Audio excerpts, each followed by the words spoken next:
SSC Maths 1 problem set 1 MCQs. Okay, we are going to take the MCQs from the problem set 1. We have the first question. To draw graph of 4x plus 5y is equal to 19, we have to find y when x is equal to 1.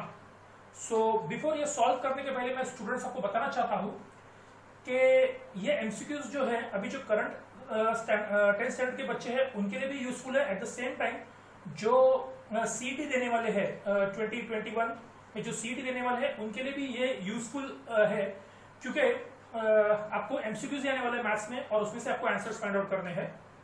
So you can see how to solve this in a very quick time. Also मैं students को ये अर्ज करूंगा, बताऊंगा कि आने वाले time में okay in the coming years most of the exams जो होने वाले हैं वो आपको एंट्रेंस एग्जाम्स होने वाले हैं जहाँ पे आपको MCQs होने वाले हैं. सो वहां पर आपको जो आप बाहर करके जाओगे तो भी कुछ फायदा नहीं है. स्पेशली फॉर मैथ्स आपके फंडामेंटल्स बहुत अच्छे होने चाहिए. सो मैं रिक्वेस्ट करूंगा सभी स्टूडेंट्स से कि आप ठीक है वेरी गुड, अगर आपको अच्छे मार्क्स मिल रहे हैं लेकिन आपका फंडामेंटल्स भी बहुत अच्छा होना चाहिए, क्योंकि आगे जाके आपको कोई भी क्वेश्चन हो सकते हैं और उसका आपको आंसर्स ढूंढना है. सो उसके लिए आप ऐसे सोच नहीं सकते कि इसका आंसर ये होगा वो होगा. आपको वहां पे you have to use your brain. ठीक है. सो मैं सब स्टूडेंट्स को बताऊंगा कि आप ये जो सोल्यूशन है उसको प्रॉपरली देखो और समझ के लो कि हमको इसको कैसे सॉल्व करना है.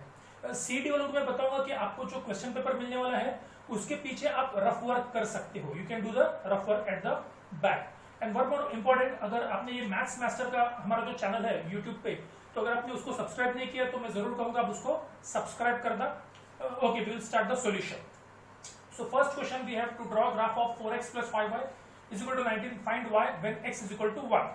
तो मेरा x का वैल्यू 1 होना चाहिए, मतलब है I have to find the value of y.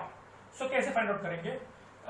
मैं वैसे डायरेक्ट भी फाइंड आउट कर सकता हूं, बट स्टिल मैं सभी स्टूडेंट्स के पॉइंट ऑफ व्यू से देख रहा हूं. सो आप रफ में भी कर सकते हो, डायरेक्टली सॉल्व कर सकते हो.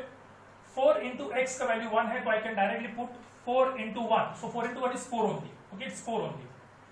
Plus 5y it is equal to 19. फिर प्लस 4 वहां पे जाएगा तो माइनस हो जाएगा. 19 minus 4.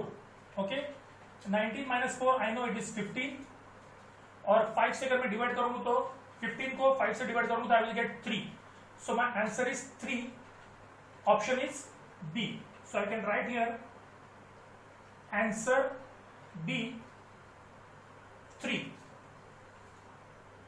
Question number 2. For simultaneous equations in variables x and y, dx is equal to 49, dy is equal to minus 63 and d we have 7. Then what is x? So we have option 7 minus 7, 1 upon 7 and minus 1 upon 7. How we will find out? See, हमें x find out करना है तो यहाँ पर हमें dy की जरूरत नहीं है, although it is given, so we don't need it. और x का वैल्यू का फॉर्मूला क्या है? x is equal to dx upon d. ये जस्ट मैं आपको बता रहा हूं, आपको लिखने का जरूरत नहीं है. You can solve it directly, but I am just telling you. ठीक है, तो आप डायरेक्टली क्या कर सकते हो? dx का वैल्यू 49 अपॉन d का वैल्यू 7. आप डायरेक्ट ले सकते हो. एंड वी नो 7 7 इज 49. अच्छा, 7 न्यूमरेटर में आ रहा है, ये भी ध्यान में रखना है. 7 1 7 7 49. तो 7 जो है वो न्यूमरेटर में आ रहा है, तो आपका आंसर 7 upon 1 है, ना कि 1 upon 7 है. सो my answer is A 7. Question number 3. Find the value of the determinant 5 3 minus 7 minus 4. So we have to find the value of this determinant. We have options minus 1, minus 41, 41 and 1. So we can solve it directly. कैसे solve करेंगे देखो. I can solve it directly. 5 multiplied by minus 4 minus 3 multiplied by minus 7. So we have 5 into minus 4 is minus 20. Minus into minus is plus. 3 7s are 21. So minus 20 plus 21 I will get plus 1. So I have my option D. So that means my answer is option D 1. Question number 4. To solve x plus y is equal to 3 and 3x minus 2y minus 4 it is equal to 0. by determinant method find d. So if you see, this is a standard form ax plus by is equal to c, but ये standard form में नहीं है, ठीक है। तो क्या हमें इसको स्टैंडर्ड फॉर्म करना पड़ेगा, तो हमें देखना पड़ेगा कि हमको फाइंड आउट क्या करना है, we have to find out D.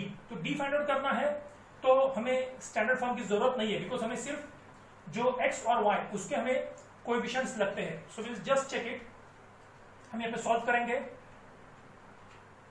We have 1 1 and 3 - 2। अभी हम इसको सॉल्व करेंगे, we can solve it directly also. 1 × -2 इज -2, minus 1 × 3 is 3. So -2 - 3 we have -5. So in this case our answer is option C. So I can write here answer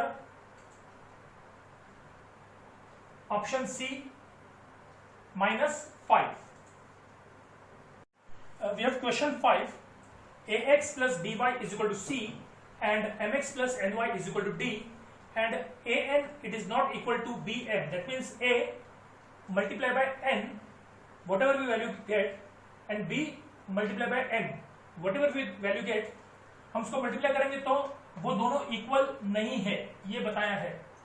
so question ये पूछा है, also ने बोला है कि these simultaneous equations have, क्या होगा, either they will have only one common solution और no solution, और infinite number of solutions, या only 2 solutions। तो देखते हैं, जस्ट वैसे तो बच्चे लोग इसको बाहर भी कर सकते हैं डायरेक्टली कि क्या है करके, but still I will tell you कि इसका रीजन क्या है करके। Just here I will try to solve it with the help of determinant. So we have a b m n, so a into n minus b into m, this is the determinant d.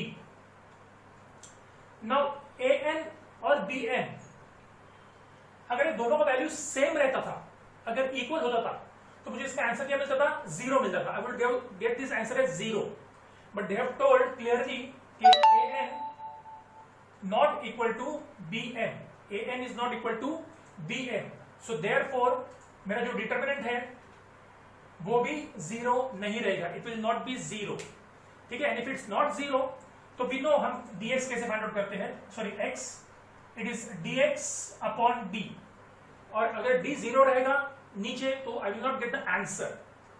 So definitely इससे यही समझ में आता है कि ये जो equations है दो, इसके एक और एक ही यूनिक सॉल्यूशन होगा, और वो होगा only one common solution. So this will be our answer, only one common solution.